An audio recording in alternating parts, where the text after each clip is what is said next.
दिन भर की भाग दौड़, फिर घर लौटने पर पति विवेक और बच्चों को डिनर करवाकर सपना जब बेडरूम में पहुंची तब तक 11 बज चुके थे। उसने फटाफट नाइट ड्रेस पहनी और फ्रेश होकर पलंग पर आ गई। वह थककर चूर हो चुकी थी। उसे लगा कि नींद जल्दी ही आ घेरेगी, लेकिन नींद न आई तो उसने अनमने ढंग से लेटे लेटे ही टीवी का रिमोट दबाया। कोई समाचार चैनल चल रहा था। उस पर अचानक एक समाचार ने उसे चौंका दिया। वह हैरान रह गई। ये क्या हुआ? अभिषेक ने मेट्रो के आगे कूदकर जान दे दी। उसकी आंखों से अश्रुधारा बह निकली। उसका मन किया कि वह जोर जोर से रोए, लेकिन उसे लगा कि कहीं उसका रोना सुनकर पास के कमरे में सो रहे बच्चे जाग ना जाए। पति विवेक भी तो दूसरे कमरे में अपने बिजनेस का काम निपटाने में लगे थे। सपना ने रुलाई रोकने के लिए अपने मुंह पर हाथ रख लिया, लेकिन काफी देर तक रोती रही। विवाह से पहले का पूरा जीवन उसके आंखों के सामने घूम गया। बचपन से ही सपना काफी बिंदास, चंचल और खुले मिजाज की लड़की थी। आधुनिकता और फैशन पर वह सबसे ज्यादा खर्च करती थी। पापा बड़े बिजनेसमैन थे, इसलिए घर में रुपयों और पैसों की कमी नहीं थी। तीखे नैन नक्श वाली सपना ने जब कॉलेज में एडमिशन लिया तो पहले ही दिन अभिषेक से उसकी मुलाकात हो गई। हेलो, आई एम सपना। सपना ने खुद आगे बढ़कर अभिषेक की तरफ हाथ बढ़ाया।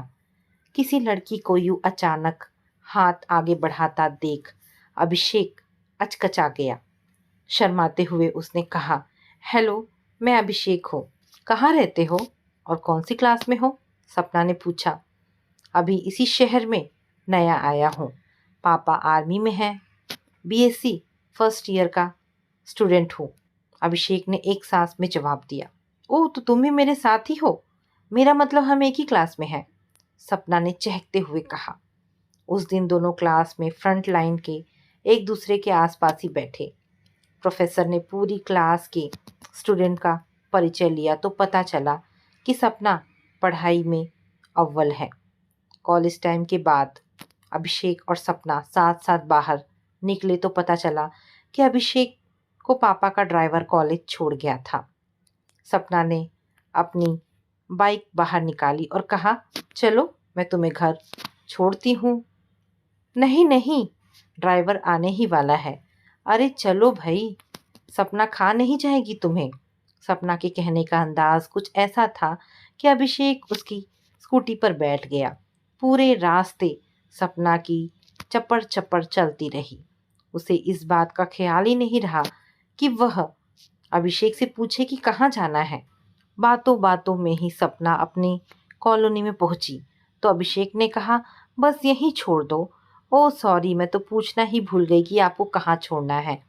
मैं तो बातों बातों में अपने घर की गली में आ गई। बस यही तो छोड़ना है, वो सामने वाला घर हमारा है। अभी कुछ दिन पहले ही रेंट पर लिया है पापा ने। अच्छा, तो आप लोग आए हो हमारे पड़ोस में? सपना ने कहा। जी हाँ, चलो फिर तो हम दोनों साथ साथ कॉलेज आया जाया करेंगे। सपना और अभिषेक के बाद के दिन यूं ही गुजरते गए। पहली मुलाकात दोस्ती में और दोस्ती प्यार में जाने कब बदल गई पता ही नहीं चला। सपना का अभिषेक के घर यूं आना जाना होता जैसे वह घर की ही सदस्य हो। अभिषेक की मम्मी सपना से खूब प्यार करती थी। कहती थी कि तुझे तो अपनी बहू बनाऊंगी। इस प्यार को पाकर सपना के मन में भी नई उमंगें पैदा हो गई। वह अभिषेक को अपने जीवन साथी के रूप में देखकर कल्पनाएं करती।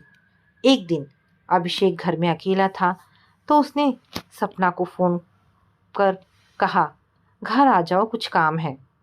जब सपना पहुंची तो दरवाजे पर मिल गया। अभिषेक बोला, मैं एक टॉपिक पढ़ रहा था लेकिन कुछ समझ नहीं आ रहा था, सोचा तुमसे डिस्कस कर लेता हूँ। तो दरवाज़ा क्यों बंद कर रहे हो? और आंटी कहाँ है? यही है। क्यों चिंता कर रही हो? ऐसे डर रही हो जैसे अकेला हूँ तो खा जाऊंगा। ये कहते हुए अभिषेक ने सपना का हाथ थाम उसे अपनी ओर खींच लिया। अभिषेक के अचानक इस बर्ताव से सपना सहम गई। वह छुई मुई सी अभिषेक की बाहों में समाती चली गई। क्या कर रहे हो अभिषेक, छोड़ो मुझे, वह बोली। लेकिन अभिषेक ने एक ना सुनी। वह बोला, आई लव यू सपना। जानती हूँ, पर ये कौन सा तरीका है? सपना ने प्यार से समझाने की कोशिश की।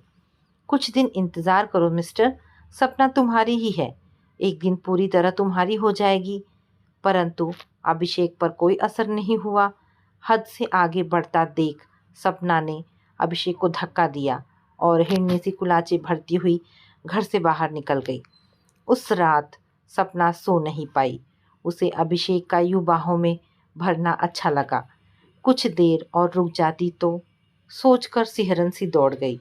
और एक दिन ऐसा आया जब पढ़ाई की आड़ में चल रहा प्यार का खेल पकड़ा गया। दोनों अब तक बीएससी लास्ट ईयर में प्रवेश कर चुके थे और एक दूजे में इस कदर खो चुके थे कि उन्हें एहसास भी नहीं हुआ कि इस रिश्ते को सपना के पापा और भाई बिल्कुल भी स्वीकार नहीं करेंगे। उस दिन सपना के घर कोई नहीं था। वह अकेली थी कि अभिषेक पहुंच गया। उसे देखकर सपना की धड़कनें बढ़ गई। वह बोली, अभिषेक जाओ तुम, पापा आने वाले हैं। तो क्या हो गया, दामाद अपने ससुराल ही तो आया है, अभिषेक ने मजाकिया अंदाज में कहा। नहीं तुम जाओ प्लीज़। रुको डार्लिंग, यूँ धक्के मारकर क्यों घर से निकाल रही हो? कहते हुए अभिषेक ने सपना को अपनी बाहों में भर लिया। तभी जो ना होना चाहिए था वो हो गया। सपना के पापा ने अचानक घर में प्रवेश किया और दोनों को एक दूसरे की बाहों में समाया देख आग बबूला हो गए। फिर पता नहीं कितने लात घुसे अभिषेक को पड़े। अभिषेक कुछ बोल नहीं पाया, बस पिटता रहा। जब होश आया तो अपने घर में लेटा हुआ था। अभिषेक और सपना के परिवारजनों की मीटिंग हुई। अभिषेक की मम्मी ने प्रस्ताव रखा कि वे सपना को बहू बनाने को तैयार है। फिर काफ़ी सोच विचार हुआ। सपना के पापा ने कहा, मैं अपनी बेटी को कुएं में ढकेल दूंगा, पर तुम्हारे बेटे से शादी नहीं करूंगा। तुम्हारी औकात क्या है? जब कोई काम वाम नहीं करता तो खाएगा क्या, खिलाएगा? आखिर तय हुआ कि सपना की शादी जल्द से जल्द किसी अच्छे परिवार के लड़के से कर दी जाए।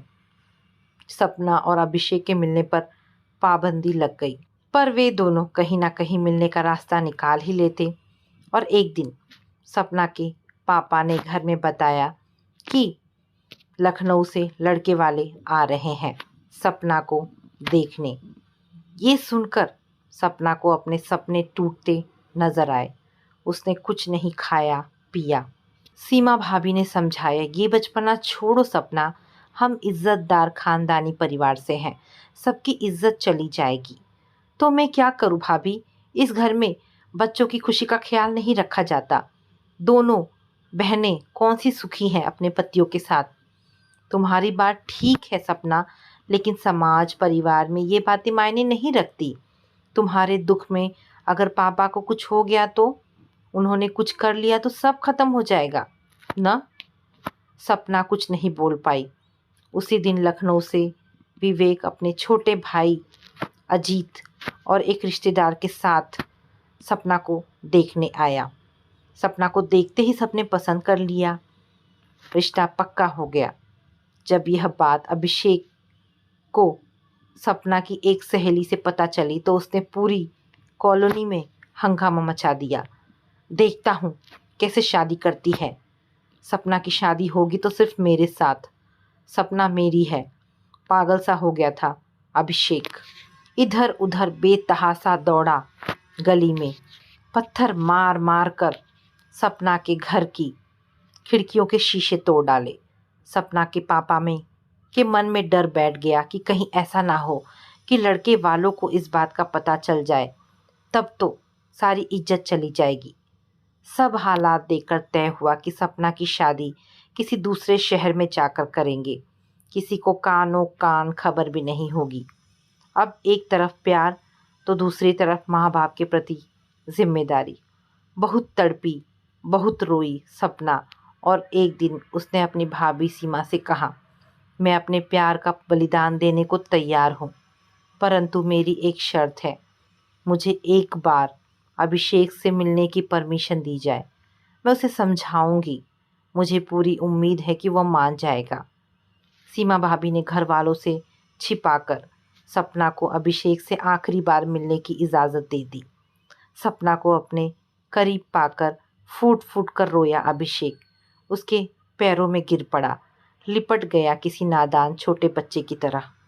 मुझे छोड़कर मत जाओ सपना, मैं नहीं जी पाऊंगा तुम्हारे बिना, मर जाऊंगा।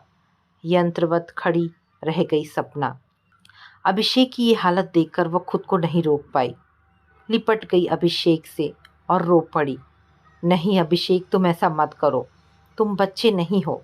रोते रोते सपना ने कहा, नहीं सपना, मैं नहीं रह पाऊंगा तुम्हारे बिना। सुबकते हुए अभिषेक ने कहा, अगर तुमने मुझसे सच्चा प्यार किया है तो तुम्हें मुझसे दूर जाना होगा, मुझे भुलाना होगा। ये सब कहकर काफ़ी देर समझाती रही सपना और आखिर अपने दिल पर पत्थर रखकर अभिषेक को समझाने में सफल रही।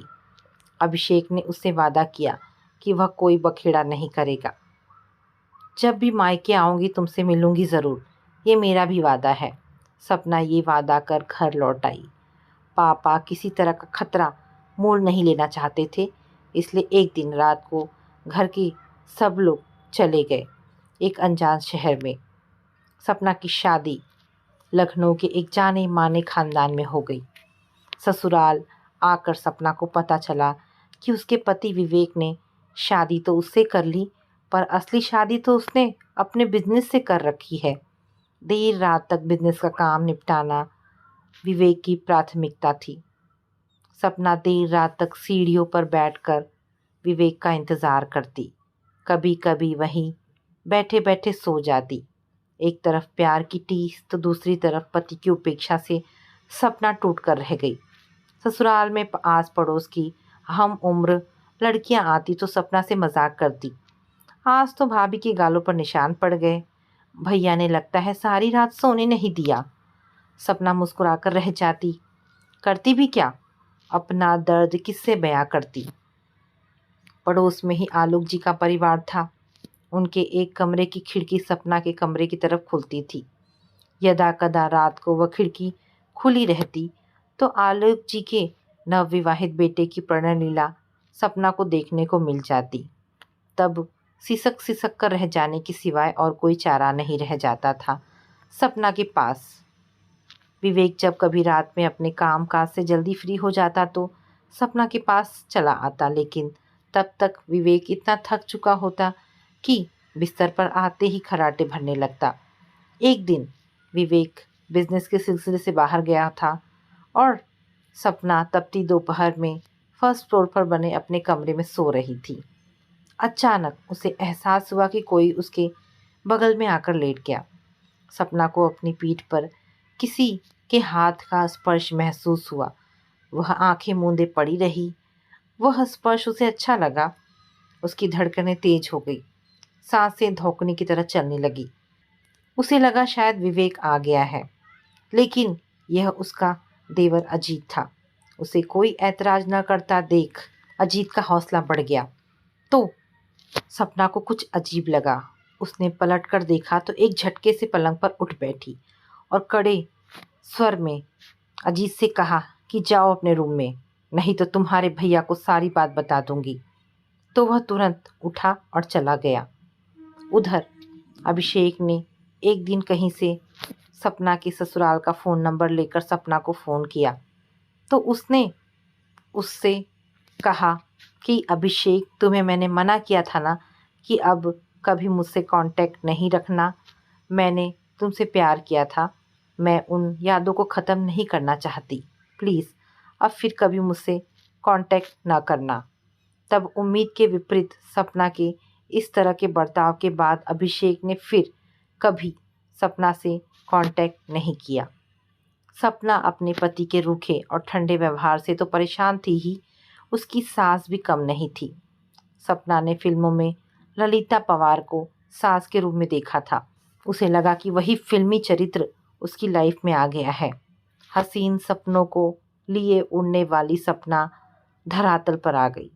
विवेक के साथ जैसे तैसे एडजस्ट किया उसने, परंतु सास से उसकी पटरी नहीं बैठ पाई। विवेक को भी लगा अब सास बहू का एक साथ रहना मुश्किल है। तब सब ने मिलकर तय किया कि विवेक सपना को लेकर अलग घर में रहेगा। कुछ ही दूरी पर किराए का घर तलाशा गया और सपना नए घर में आ गई। अब तक उसके 2 प्यारे प्यारे बच्चे भी हो चुके थे। शादी के 10 साल कब बीत गए पता ही नहीं चला। नए घर में आकर सपना के सपने फिर से जाग उठे। उमंगे जवां हो गई। उसने कार चलाना सीख लिया। पेंटिंग का उसे शौक था। उसने एक से बढ़कर एक पोर्ट्रेट तैयार किए। जो देखता वो देखता ही रह जाता। अपने बेटे अथर्व को पढ़ाने के लिए सपना ने विनय को ट्यूटर रख लिया। वह अथर्व को पढ़ाने के लिए अक्सर दोपहर बाद आता था जब विवेक घर होता था। 30-32 वर्षीय विनय बहुत आकर्षक और तहजीब वाला टीचर था। सपना को उसका व्यक्तित्व बेहद आकर्षक लगता था। खुले विचारों की सपना विनय से हंस बोल लेती। विनय अविवाहित था। उसने सपना के हंसी मजाक को अलग रूप में देखा। उसे लगा कि सपना उसे पसंद करती है, लेकिन सपना के मन में ऐसा दूर दूर तक ना था। वह उसे एक टीचर के रूप में देखती और इज्जत देती। एक दिन सपना घर पर अकेली थी। अथर्व अपने दोस्त के घर गया था। विनय आया तो सपना ने कहा कि कोई बात नहीं, आप बैठिए, मैं चाय बना कर लाती हूँ। कुछ देर में अथर्व आ जाएगा। सपना चाय बना लाई और दोनों सोफे पर बैठ गए। सपना ने बताया कि वह राधा कृष्ण की एक बहुत बड़ी पोर्ट्रेट तैयार करने जा रही है। उसमें राधा कृष्ण के प्रेम को दिखाया गया है। ये बताते हुए सपना अपने अतीत में डूब गई। उसकी आंखों के सामने अभिषेक का चेहरा घूम गया। विनय कुछ और समझ बैठा। उसने एक हिमाकत कर डाली। अचानक सपना का हाथ थामा और आई लव यू कह डाला। सपना को लगा जैसे कोई करंट लग गया है। गुस्से से उसका चेहरा लाल हो गया।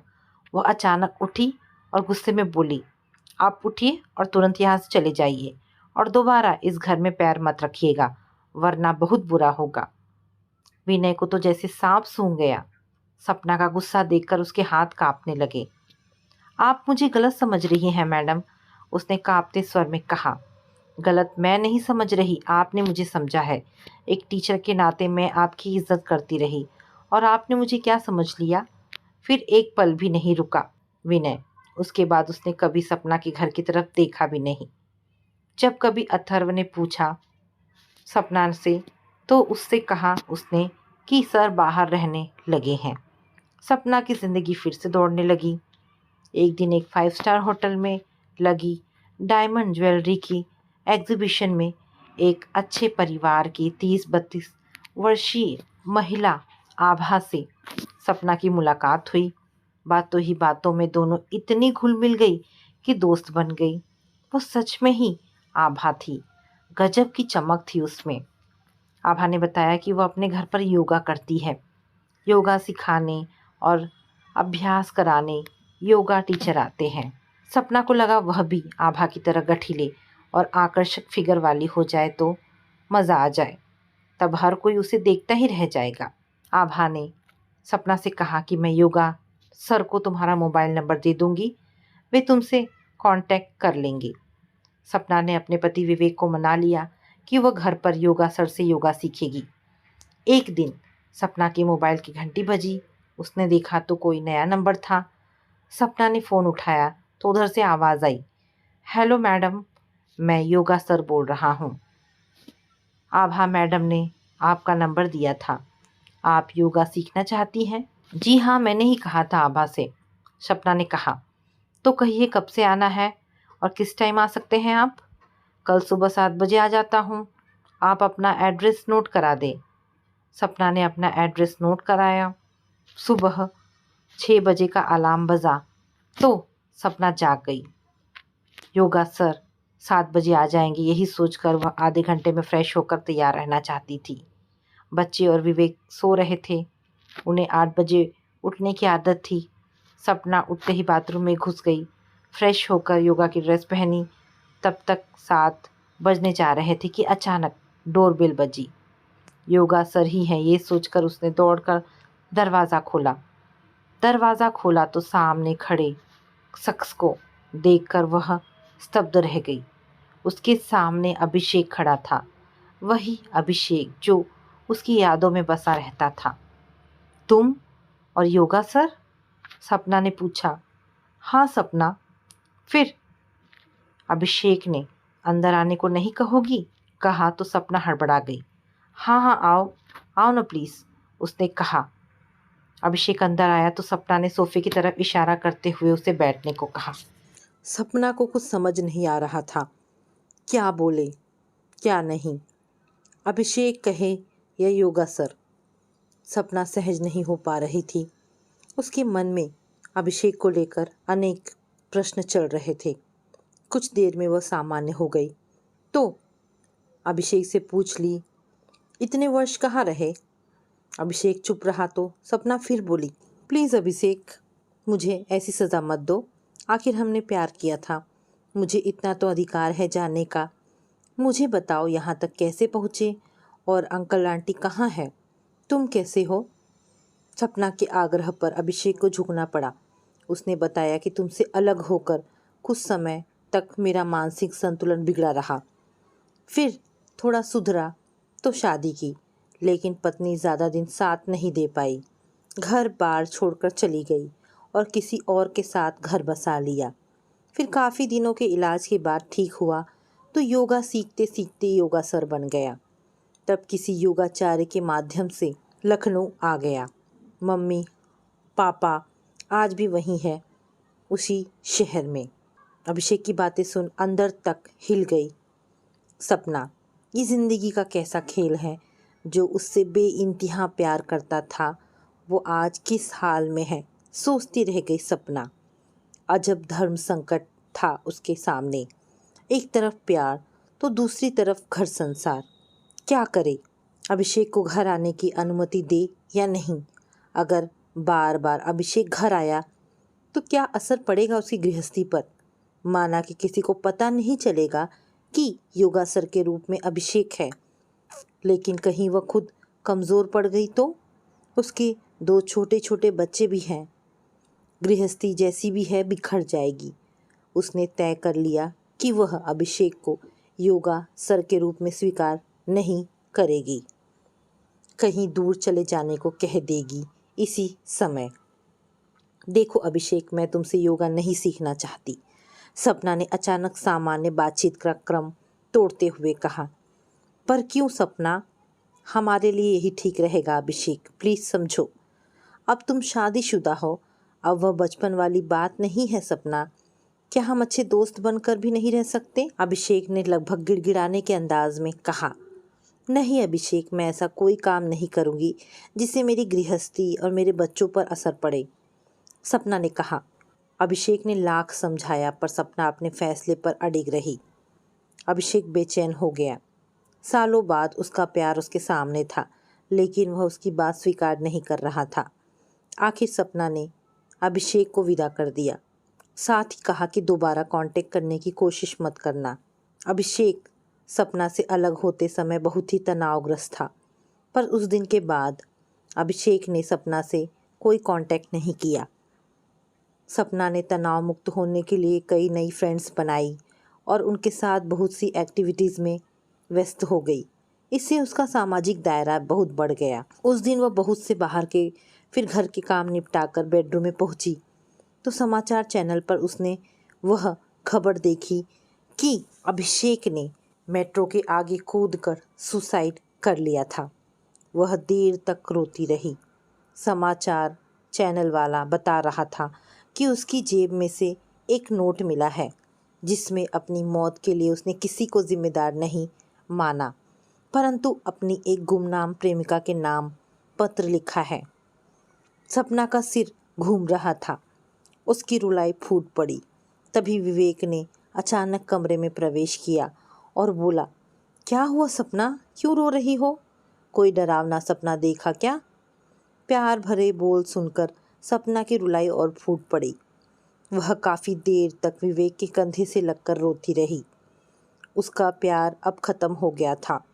सिर्फ यादें ही अभिषेक की बची रह गई थी उसके पास। तो दोस्तों, ये कहानी यहाँ पर समाप्त होती है।